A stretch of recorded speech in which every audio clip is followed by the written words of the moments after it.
Salut à tous, comme promis, on se retrouve dans le tuto 3 bis sur les blocages en Muay Thai. Dans le précédent tuto, nous avions vu les différentes manières de bloquer les techniques de poing. Cette fois-ci, nous verrons comment bloquer les techniques de jambes, à savoir les low kicks, les middle et les high kicks. C'est parti.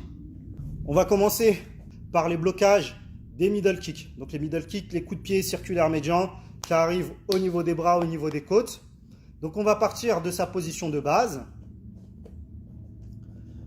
Et on va venir lever le genou dans un angle de 45 degrés en ramenant, en connectant le genou et le coude. Ici. Donc le genou, je le ramène à l'intérieur. Pas à l'extérieur, ni au-dessus, bien à l'intérieur. Pareil de l'autre côté. Hop, et je repose toujours dans mon écart. Hop, hop, hop. Donc important de ne pas reposer les pieds l'un près de l'autre, sinon on risque de prendre un compte et d'être déséquilibré. Lorsque je lève la jambe, je viens mettre le pied, les orteils vers le bas, pied flex. Je garde les mains toujours au niveau du visage et la jambe d'appui est tendue, solide. Les abdos serrés, je rentre bien mon menton. Je peux aussi venir rajouter de la coordination avec le bras tendu ici pour gêner l'adversaire. Voilà, avec le bras opposé. En tendant le bras, je vais venir créer une gêne, ici. Donc, comme je le disais dans la précédente vidéo, ne vous tenez pas trop droit. Sinon, vous allez avoir trop de surface à protéger ici et vous allez devoir lever un peu plus les jambes. On est légèrement recroquevillé. Voilà, comme ça, j'ai moins de chemin à parcourir avec les jambes pour bloquer. Attention à ne pas non plus trop vous déséquilibrer lors de votre blocage. Vous voyez, à mettre tout le poids d'un côté et de l'autre, restez bien axé. Donc, pour qu'un blocage soit comptabilisé, efficace, il faut respecter certains critères. Déjà, si vous bloquez et que vous n'êtes pas stable, en équilibre, le blocage ne sera pas comptabilisé. Si à chaque fois que vous prenez un coup et qu'on vous envoie dans le décor, vous êtes à deux doigts de tomber, le blocage n'est pas pris en compte. Donc, il faut être stable, solide.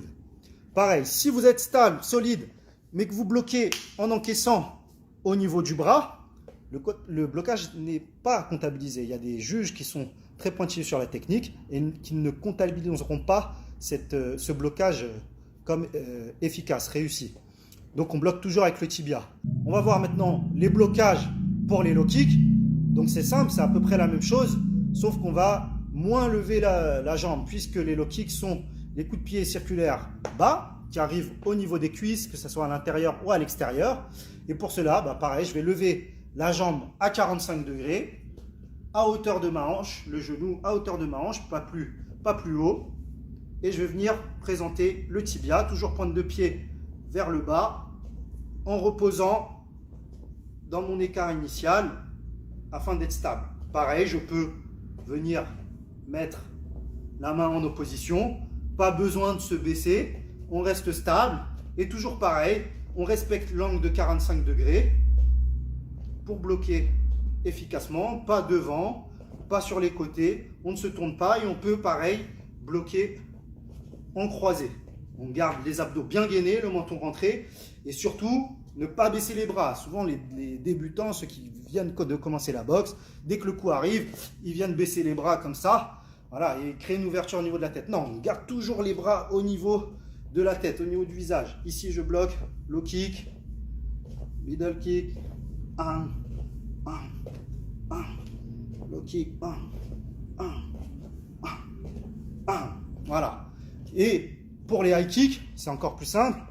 C'est à peu près la même chose que les blocages sur les crochets qu'on a vu dans le précédent tuto. On vient mettre bien la main derrière la tête et le coude qui vient cacher un œil. Et avec mon autre main, on vient ici en support pour venir rajouter de l'amorti pour bloquer. Pareil des deux côtés, le menton toujours rentré. Donc je mets bien ma main derrière la tête, car le coup, quand il est envoyé, le pied, il peut venir taper, claquer au niveau de la nuque. Donc on protège bien avec le gant l'arrière de la tête. On plie bien, si on crée un espace ici, les orteils peuvent passer, donc on plie bien, on ferme bien, le coude à l'intérieur et l'autre main ici en protection. Donc il faut savoir que le high kick c'est puissant et même quand vous le bloquez comme ça peut déstabiliser, faire tourner la tête. Donc il faut un peu accompagner ici, voilà, et être bien stable. Il y en a qui arrivent même à bloquer ici et à venir saisir, voilà, le high kick en même temps. Mais ça on le verra dans le tuto sur les saisies. Donc on revoit un petit peu tous les blocages de jambes. On garde, blocage low kick, croisé, les middle, avec les mains ici pour gêner, en croisé, des high kicks,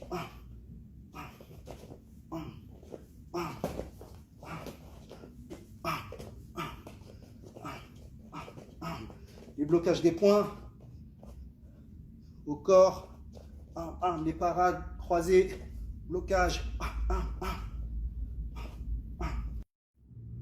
Voilà pour les blocages.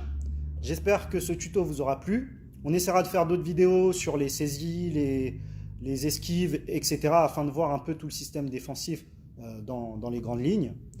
Je fais ces tutos essentiellement pour les débutants, mais il faut savoir qu'ils sont utiles pour tout le monde, que vous soyez confirmé, pro, semi-pro, etc. Moi, j'estime qu'il y a pas mal de boxeurs aujourd'hui qui n'ont pas les bases vraiment acquises, où il y a pas mal de défauts gestuels, de mouvements parasites, etc. Donc voilà, c'est toujours bien de réviser. Moi encore aujourd'hui, je continue à apprendre, je continue à m'auto-corriger sur mes déplacements, mes blocages, sur mes techniques. Parce qu'avec le temps, on commence à installer un peu des défauts. Et c'est toujours bien de se remettre en question. Donc mettez un peu votre ego de côté et travaillez vos bases, révisez vos bases, c'est hyper important. Sur ce, je vous remercie, continuez de partager, prenez soin de vous, à très bientôt.